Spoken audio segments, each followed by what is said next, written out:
last week, Georgia's Governor Brian Kemp has signed a law that called the Heartbeat Bill that basically says that women who are pregnant, who are 6 weeks pregnant, are forced to take the baby in full term. What I mean by that is that after 6 weeks of conception, that's a month and a half, if there is a baby inside you, you have to take it to full term.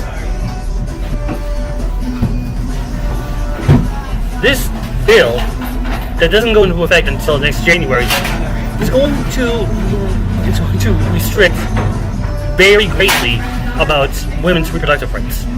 Here's what I mean. Previously, it was considered illegal to abort a baby 20 weeks into the pregnancy. But now it's been pushed back from 20 weeks to 6. So a little over a quarter of what it was originally set at.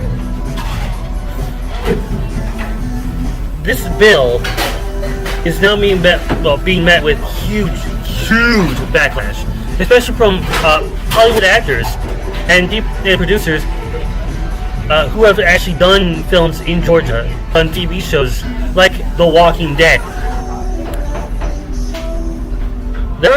There is a huge amount of pushback. This isn't the first time that Georgia decided to make laws that were restrictive on people just because of what happened there. The first time was the bathroom bill, in which you are supposed to go to the bathroom that you were born as, not what you are now. You know, this was an attack on transgender people. This bill is an attack on women's reproductive rights. And guess what they're saying as? Religious motivation. They are saying that, I'm just protecting my religious right. I am telling these people that they are not allowed to abort their babies because it's my religious intent.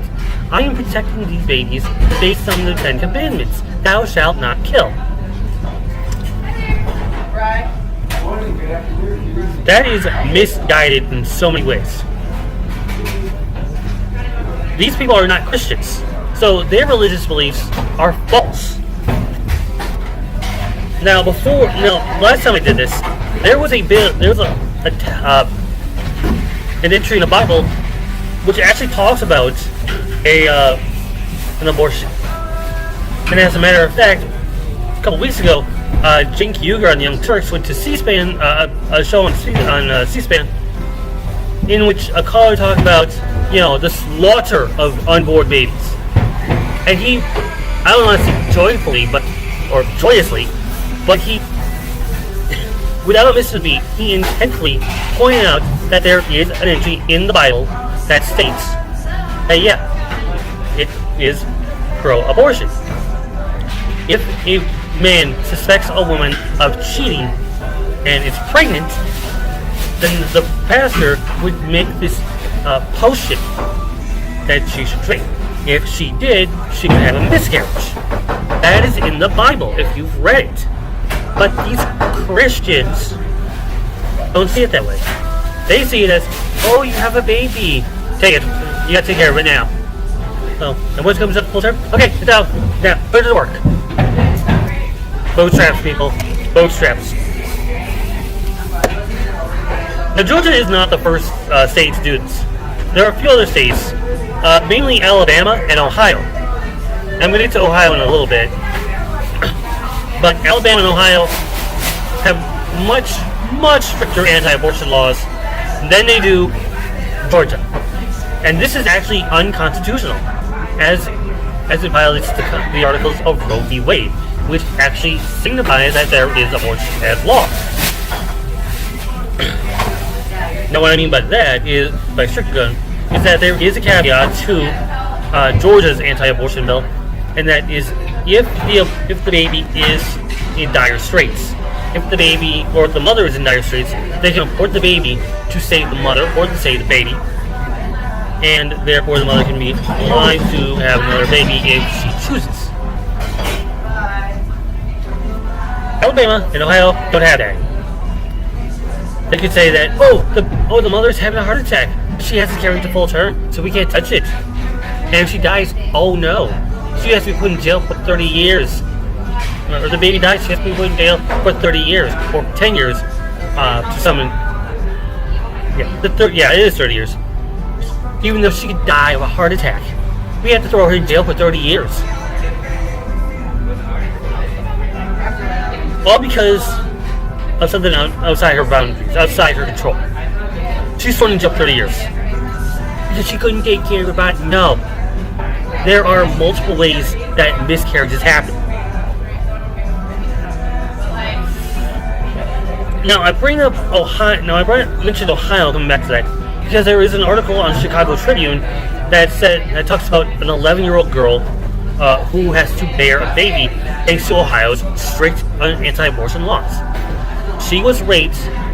The rapist, there's no disclosure on the rapist, but basically this 11-year-old girl is being forced to take care of her own pregnancy because Ohio restricts her from doing anything about it. If she goes to another state and gets an abortion, she can spend up to 10 years in prison. All because she's a child. Her freedom was ripped away by this rapist. And Ohio is saying, fuck you, take care of the baby. That's the basics. And you wonder why I'm mad. I've told you repeatedly that this is happening. That these laws affect the children, and that if they're raped and they're impregnated, they can't do a thing about it. It's like you're telling a 5-year-old, and yes, the youngest recorded pregnancy, the youngest mom reported pregnancy was only 5 years old. If that's not disgusting to you, you are messed up in the head. You are Donald Trump.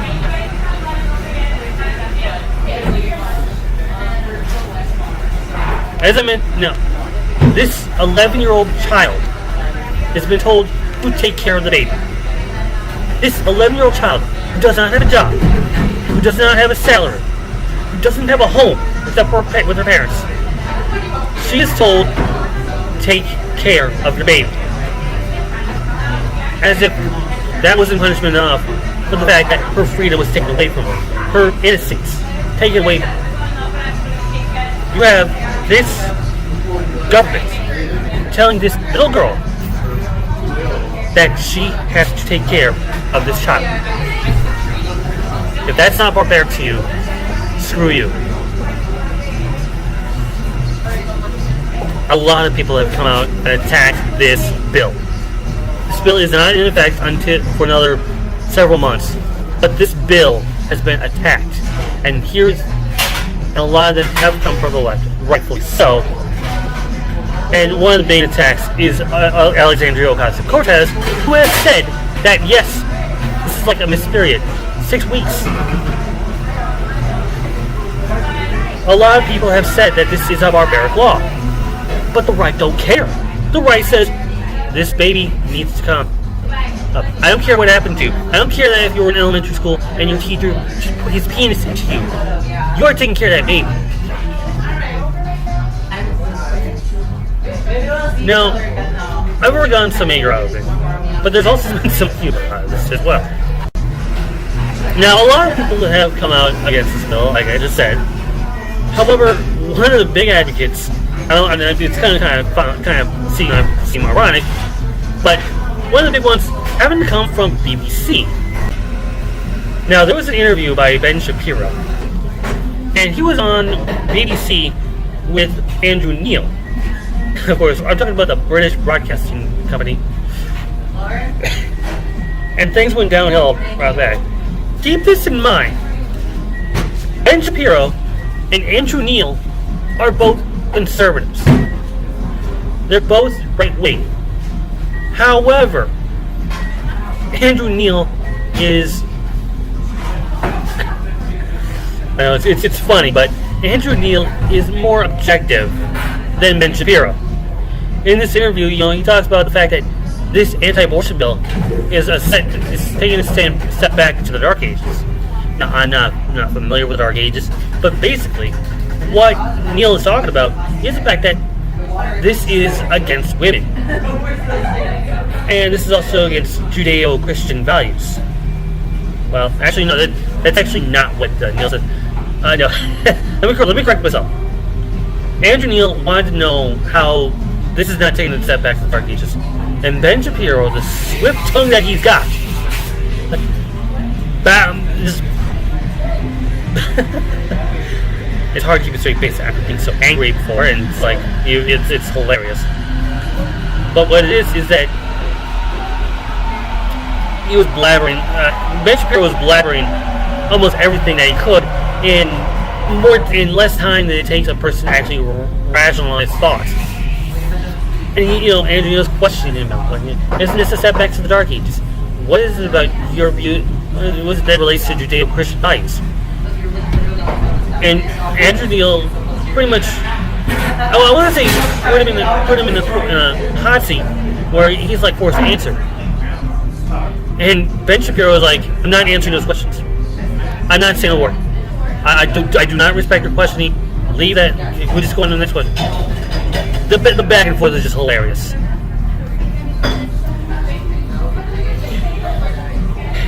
And you have to respect Andrew Neil.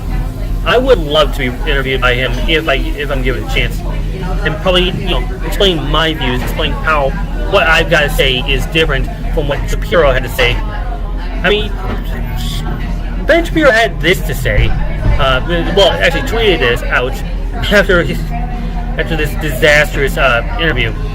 I mean, he tweeted, just received an interview with BBC's Andrew Neil. As I'm not familiar with him or his work, I misinterpreted his antagonism as political leftism. He termed the pro-life position in America barbaric, as he was inaccurate. For that, I apologize. Everyone else is shooting about. Jordan Weissman saying, "Lol." So Shapiro tried to wiggle out of a question about abortion by citing science and accused his interviewer Andrew Neil of being on the left. Neil is the chairman of The Spectator, which is a conservative magazine. When in Britain, he just laughs. And basically, the science that Ben Shapiro brought up is total nonsense. I mean, I can have the link of his interview in the description below. And let me tell you, I was laughing about this. It's like, Ben, it's just answer the question. Don't ramble off about stuff that makes no sense. Just answer him cleanly. You guys are both conservatives. You guys are both on the right, and yet you have people who are now calling you out for being coward, and rightfully so. Oh boy. So Ben Shapiro needs to shut the F up, because what he has to say is pathetic. As for this anti-abortion bill, let's just say that you are not Christians. This is not Christian values, and it's not Christian value at all. Oh, and if you want to criticize me about being yeah, I'm still laughing. You want to criticize me for being a leftist who should be shutting up about it because I'm a white guy who doesn't know what he's talking about? You should read the Bible. As a former Catholic, I should know the Bible.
Take it from me.